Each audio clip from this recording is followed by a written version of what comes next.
Now, there are lots of correlations to talk about, but I can't leave you completely dry. So I'll tell you one of them. This surah in the beginning, Allah will say He warns of an intense war. قَيِّمًا لِيُنذِرَ بَأْسًا شَدِيدًا مِنْ لَدُنْهُ.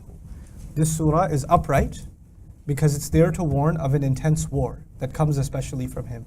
Ba's in the Quran is exclusively used for war in the worldly sense. Ulama have commented when we get to the tafsir that it can be used for dunya and for akhirah, meaning it could be the ba's of Jahannam. But if you study the word ba's in the Quran, you will find pretty much exclusively ba's being used in the sense of dunya, this world. Terrible things that happen in this world. Now when war happens, then everybody should be warned. Everybody should be warned.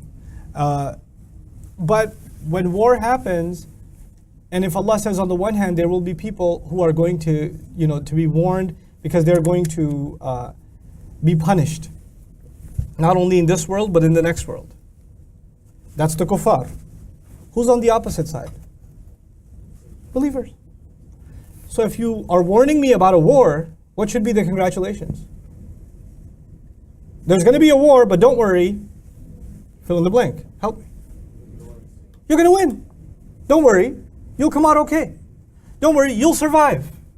Isn't that what you're expecting? He says, وَيُبَشِّرَ الْمُؤْمِنِينَ الَّذِينَ يَعْمَلُونَ الصَّالِحَاتِ أَنَّ لَهُمْ أَجْرًا حَسَنًا. And I'm thinking, okay. So he's giving good news to believers who do good deeds. They're going to have a beautiful reward. I'm thinking maybe the reward is also where? Here. He says, no, not this reward. مَاكِثِينَ فِيهِ أَبَدًا. You live in it forever. They will remain in it forever. Where do you expect reward? So he tells us about a horrible war, and then he says, congratulations, at least you'll have Jannah. You understand? When you hear about a war, you don't want to hear about Jannah, because that might tell you what? There's a high likelihood you're going to die. You want to hear about, oh, don't worry about it, you'll be fine. You'll be okay. That's not what He protects you from.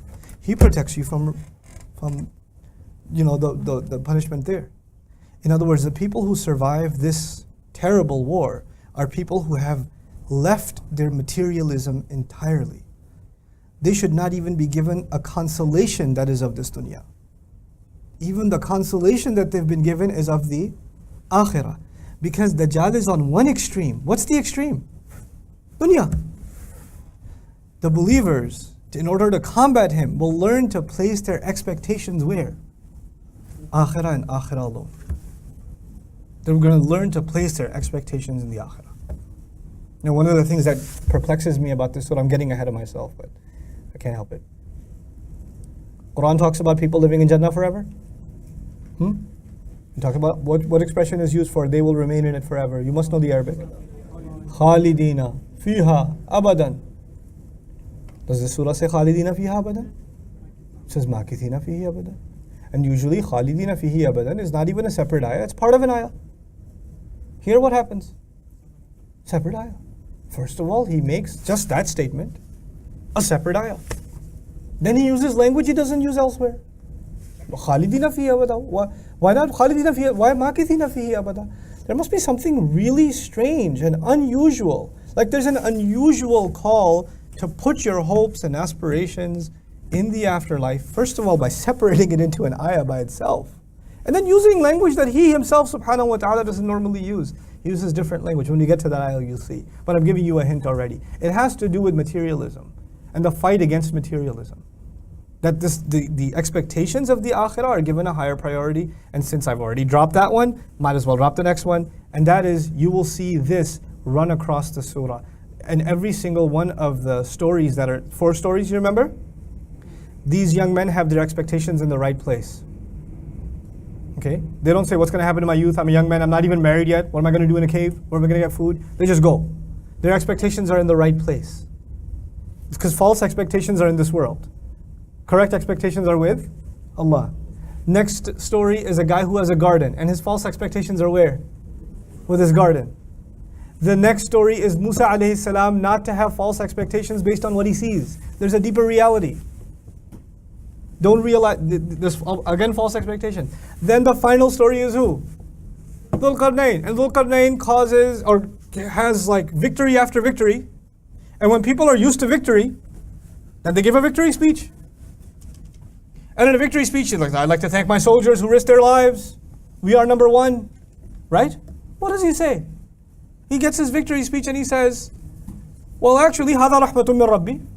This is an act of love and mercy from my Rabb. فَإِذَا جَاءَ وَعْدُ رَبِّي جَعَلَهُ دَكَّاءَ. All of this victory, when the promise of my Rabb comes, all of this will be crushed. I have no expectations in this victory. You know? Because the only thing that will be forever is the reward that believers get.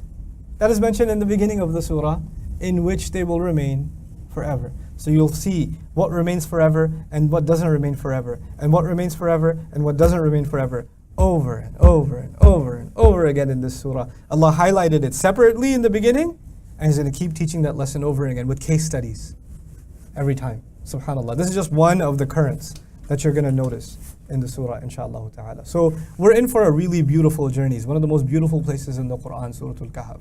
I'm very excited that we're going to be doing this, inshallah ta'ala.